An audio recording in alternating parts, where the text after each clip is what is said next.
श्री ध्रुव जी महाराज भगवान से अटल पदवी प्राप्त की। भगवान ने कहा, तुम्हारे हृदय में जो इच्छा थी उस सिंहासन पर तुम बैठोगे और 36,000 वर्ष तक स्वस्थ इंद्रिय रहकर विषयों का सेवन करते हुए मुझे प्राप्त हो गए।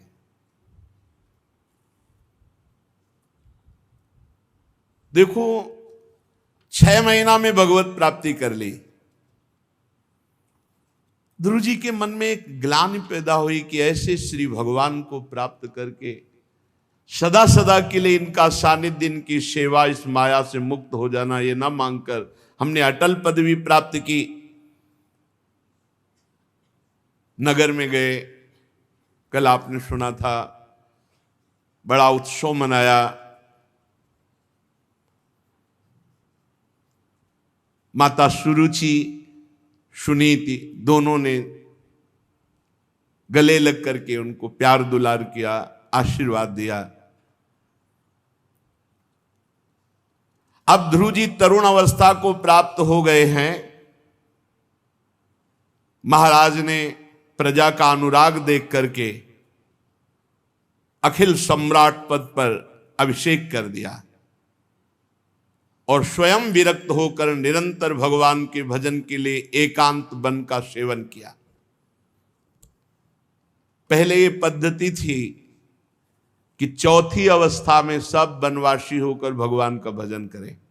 अब तो बहुत कम समय में भगवत प्राप्ति रची गई कि आप कम समय में अगर संयम नियम से रहकर नाम जप करते हैं और गुरुजनों की सेवा आज्ञा में रहते हैं तो बहुत जल्दी अनुभव हो जाए। यहां बहुत ज्यादा नहीं रखा गया लंबा समय, क्योंकि कलयुग है। विदुर जी, ध्रुव ने प्रजापति शिशुमार की पुत्री भ्रमि के साथ विवाह किया।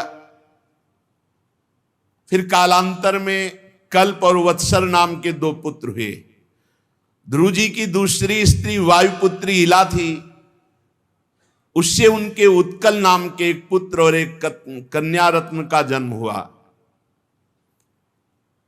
उत्तम राजकुमार जो ध्रुव जी के भाई थे, सुरुचि के पुत्र, जिनके गोद में बैठे हुए देखकर ध्रुव जी बैठना चाहते थे पर बैठने नहीं दिया सुरुचि ने।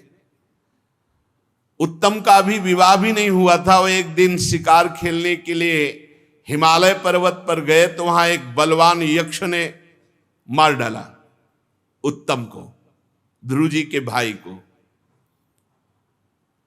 जब ही ये सूचना सुरुचि को मिली तो बहुत प्यार करती थी, पागल होकर के भागी और जंगल में हा उत्तम अपने पुत्र के लिए वहां लग गई आग। दावानल कहते हैं जो वृक्षों की रगड़ से, जैसे बांस की रगड़ से, उसमें वो भस्म हो गए। देख लो, भक्त का थोड़ा भी अपराध इसी पुत्र के लिए ध्रुव को, तो आप भी नष्ट हो गई दावानल में, कोई भगवान का नाम नहीं लेते हुए अपने पुत्र के चिंतन में, और पुत्र भी मारा गया यक्ष के, और ध्रुव जी सिंहासन पर विराजमान है और भगवान की अटल पदवी भी प्राप्त हुई है। ये भक्त अपराध तत्काल फल नहीं मिलता है कि आपने उनको विरोध किया, आराम से वो पहले अंकुरित होता है, फिर वृक्ष रूप में, और जब वो अपना तांडव करेगा फिर किसी की ताकत नहीं कि बचा सके। ध्रुव जी ने जब सुना कि मेरे भाई को यक्ष ने मार डाला, अब तो भगवत प्राप्त महापुरुष हैं, एक विजय रथ पर सवार हुए और यक्षों के देश में पहुंच गए। हिमालय की घाटी से आगे यक्षों से भरी हुई अलकापुरी। महाबाहु ध्रुव ने अपना शंख बजाया, संपूर्ण आकाश में शंख गुंजायमान हुआ। बड़े बड़े यक्ष जो वीर थे शंखनाद सुनकर अस्त्र शस्त्र लेकर बाहर आए, प्रचंड धनुर्धर यक्ष भी, जितने यक्ष आए सबके मस्तक पर 3-3 बाण एक साथ ध्रुव जी ने मारे। ध्रुव जी के अद्भुत पराक्रम की प्रशंसा विपक्ष जो यक्ष जन थे वो भी करने लगे। 13 अयुत यक्षों की सेना आ गई, ध्रुव जी को घेर लिया। परिग, खड्ग, प्रास, त्रिशूल, फरसा, शक्ति, रिष्टि, भुषुंडी, पंखदार बाणों की वर्षा, जैसे बरसात होती है ऐसे अस्त्रों की वर्षा ध्रुव जी पर हुई। ऐसा लगा कि अब ध्रुव जी बच नहीं सकते, लेकिन भगवान का भक्त जो होता है वो भगवान की कृपा से सुरक्षित होता है। एक भी खरोंच ध्रुव जी के नहीं लगी। अव्यक्त रूप से सुदर्शन चक्र भगवान के भक्त की रक्षा कर सब अस्त्रों को नष्ट कर दिया। ध्रुव जी के खरोच भी नहीं लगी। जैसे कोहरे में से भगवान सूर्य उदय हो जाए, ऐसे यक्षों की भीड़ में से ध्रुव जी का रथ प्रकट हो गया। मायावती यक्षों की कोई भी माया ध्रुव जी के ऊपर नहीं चली। बड़ा भयानक युद्ध हुआ। बहुत से यक्षों को ध्रुव जी ने युद्ध क्षेत्र में मार मार करके गिरा दिया।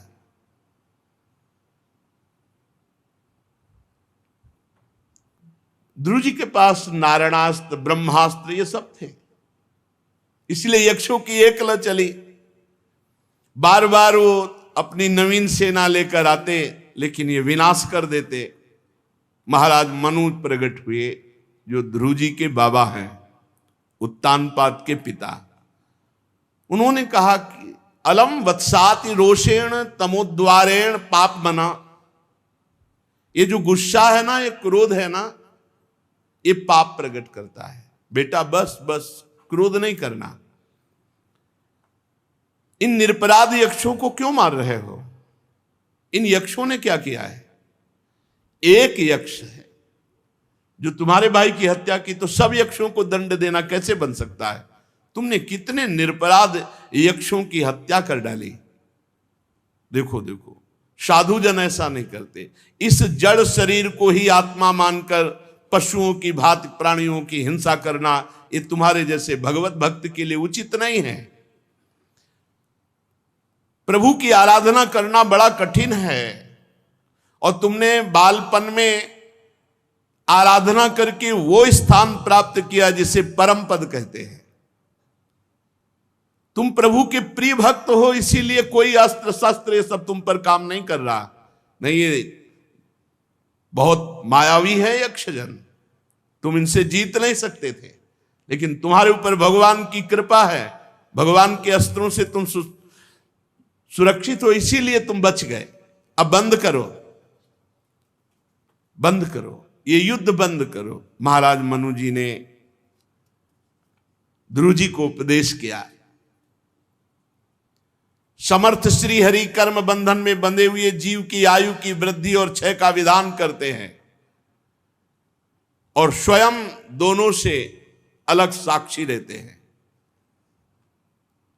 वो किसी इंद्री का प्रमाण नहीं है। ऐसे प्रभु को तुमने प्राप्त कर लिया। कुबेर के अनुसार यक्षों को तुमने मारा। ये जन्म मरण का वास्तविक रहस्य जानने की कोशिश करो ध्रुव।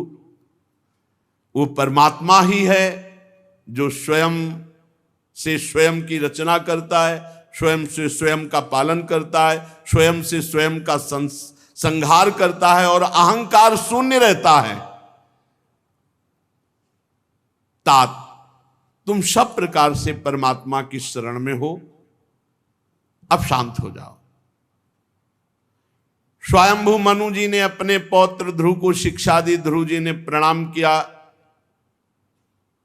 क्रोध को शांत किया, और यक्षों के वध से निवृत्त हो गए। तब से कुबेर जी महाराज वहां पधारे। समस्त यक्ष, चारण, किन्नर, गंधर्व कुबेर जी की स्तुति कर रहे हैं। ध्रुव जी ने देखा कि कुबेर जी पधारे तो हाथ जोड़कर प्रणाम किया।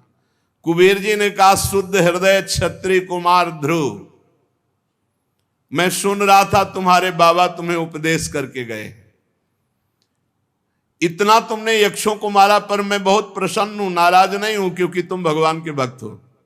आप ये समझ लो, बड़े से बड़ा अपराध भी अगर हो जाए तो ये भगवान का भक्त है, इस बात से बड़े महाजन भी नाराज नहीं होते। मैं बहुत प्रसन्न हूं। वास्तव में मैं जान रहा हूं कि तुमने यक्षों को नहीं मारा, क्योंकि जीव की उत्पत्ति और विनाश का कारण एकमात्र काल और कर्म है। इस शरीर मिथ्या स्वप्न के समान है और आत्मा न कभी उत्पन्न होती न कभी मरती है। जो आत्मज्ञानी नहीं है वो शरीर संबंधियों के सुख दुख में फंसकर ऐसा सोचता है कि मैंने उसे मारा या वो मेरे को मारा या मेरे जनों को मारा। मैं आशीष देना चाहता हूं, यक्षों के मारने पर भी ध्रुव जी से क्या कह रहे, मैं आशीर्वाद देना चाहता हूं। क्यों? क्योंकि तुम भगवान के भक्त हो, अधोक्षज भगवान की तुमने भक्ति की, इसलिए तुम्हारा सर्वत्र मंगल हो और तुम्हारी जय हो।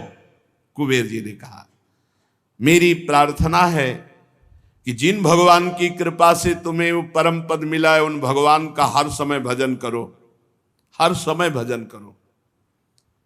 ये हर समय भजन ना होने के कारण ही ये गलतियां, त्रुटि, अपराध, क्रोध आदि आता है। तुम वर पाने के योग्य हो, तुम्हें कोई वर की इच्छा हो तो निसंकोच मेरे से मांग सकते हो।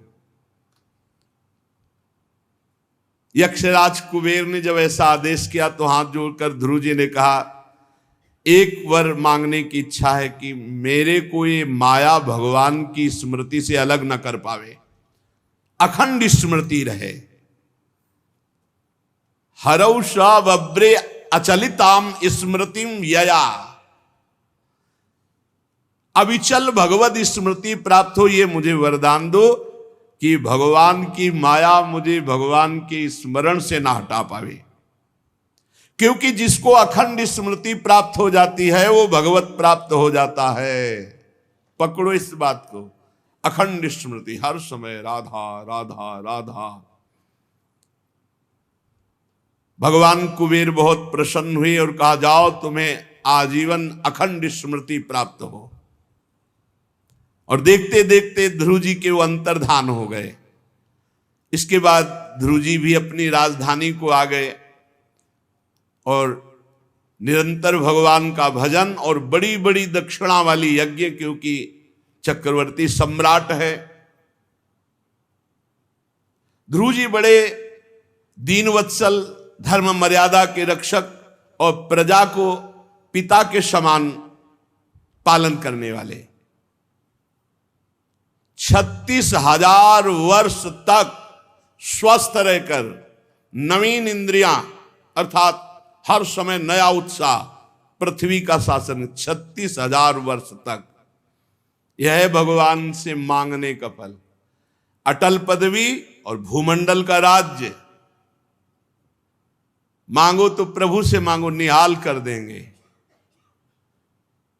धर्म, अर्थ, काम, इसका संपादन करके अपने पुत्र उत्कल को राज सिंहासन पर बैठाया और सांप की आसक्ति एक क्षण में छोड़ दी और बद्रिकाश्रम चले गए। वहां पवित्र स्नान आदि के द्वारा शरीर को और इंद्रियों को, मन को, प्राणवायु को खींचकर पूर्वाभ्यास, ये बहुत पहले बढ़िया हमारी पद्धति थी सनातन धर्म की, कि पहले तपस्या, वैराग, ब्रह्मचर्य, फिर गृहस्थ में, फिर जो है गृहस्थ का कार्य, फिर तपस्या, वैराग, ब्रह्मचर्य, भगवत प्राप्ति। पूर्वाभ्यास, मन को हटाया सब जगह से और भगवान में लगा दिया। फिर वही स्थिति, आनंद सुप्रवाह, भगवान ध्यान में, शरीर में रोमांच, और ये भाव भी चला गया कि मैं ध्रुव हूं, ये भाव भी गया। मैं ध्रुव हूं, ये भाव ही चला गया, स्मृति ही चली गई। बहुत सुंदर।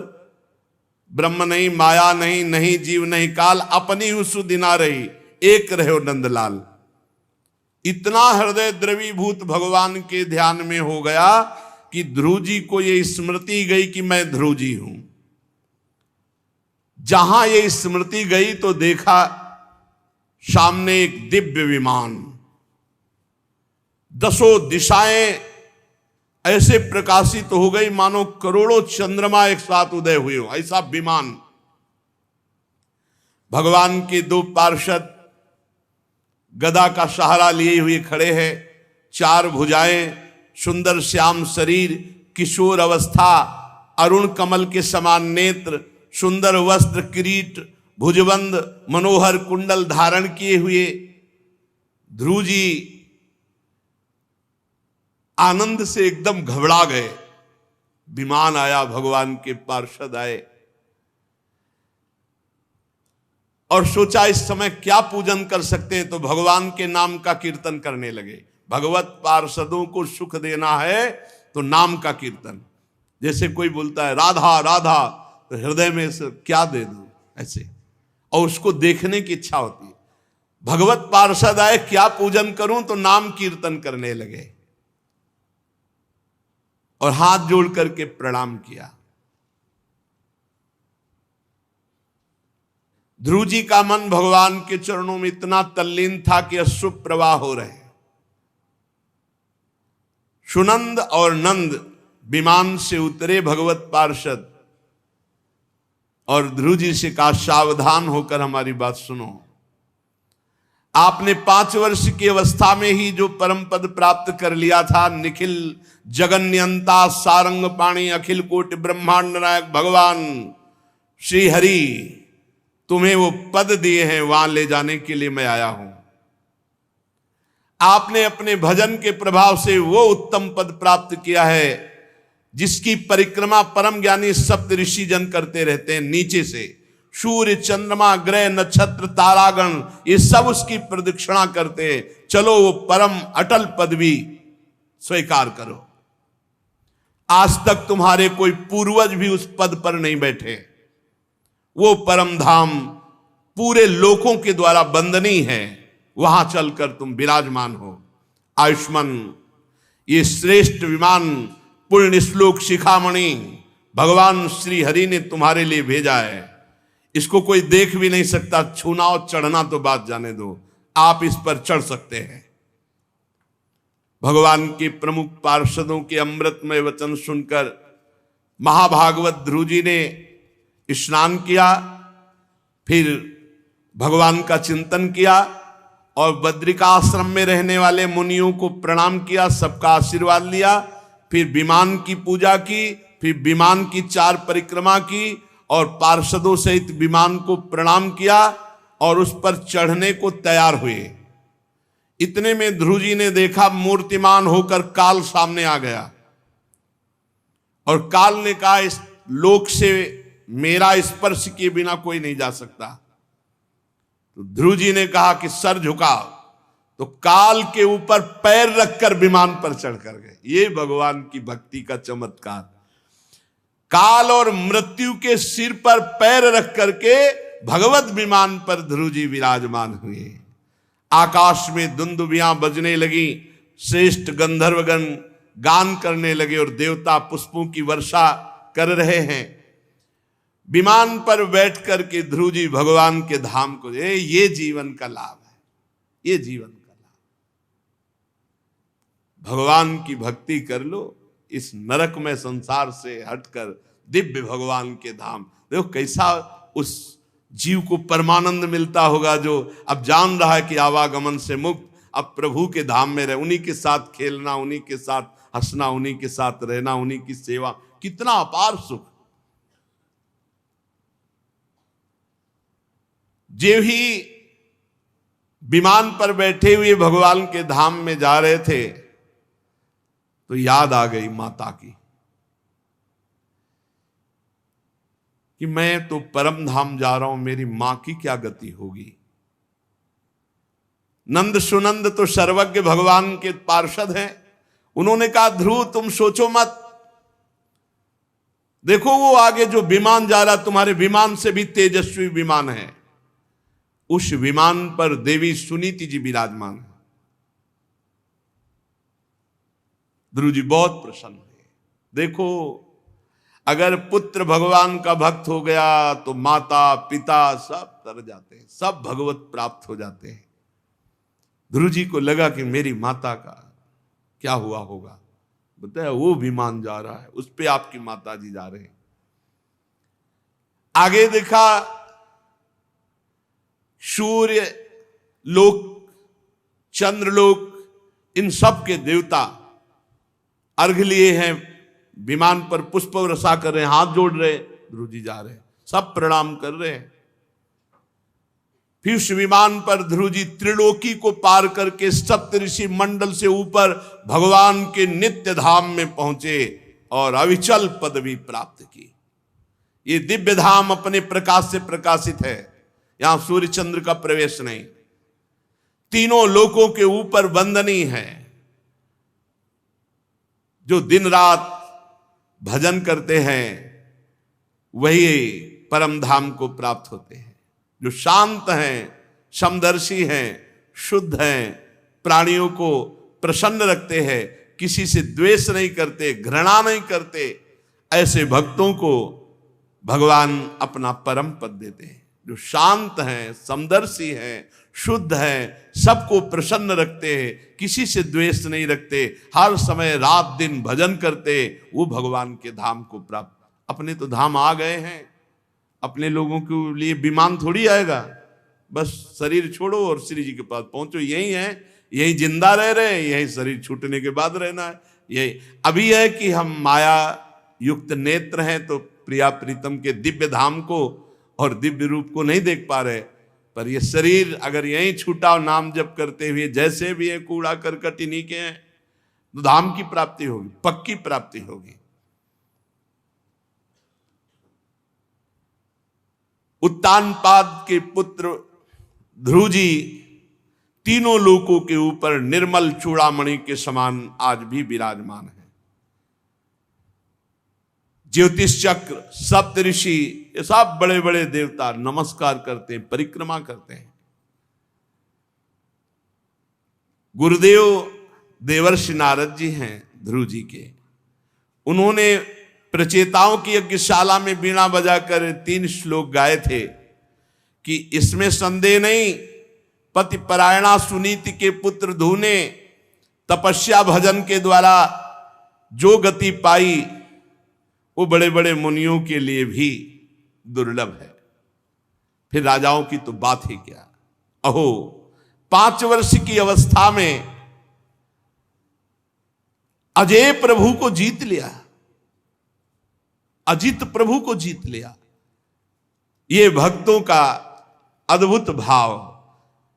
5-6 वर्ष की अवस्था में भगवत प्राप्ति बहुत कठिन, फिर परम पद, ये किसी के लिए संभव नहीं। गुरु जी अपने शिष्य की महिमा का गान कर रहे हैं। विदुर जी, तुमने मुझसे उदार कीर्ति ध्रुव जी के चरित्र के विषय में पूछा था, सो मैंने तुम्हें सुनाया।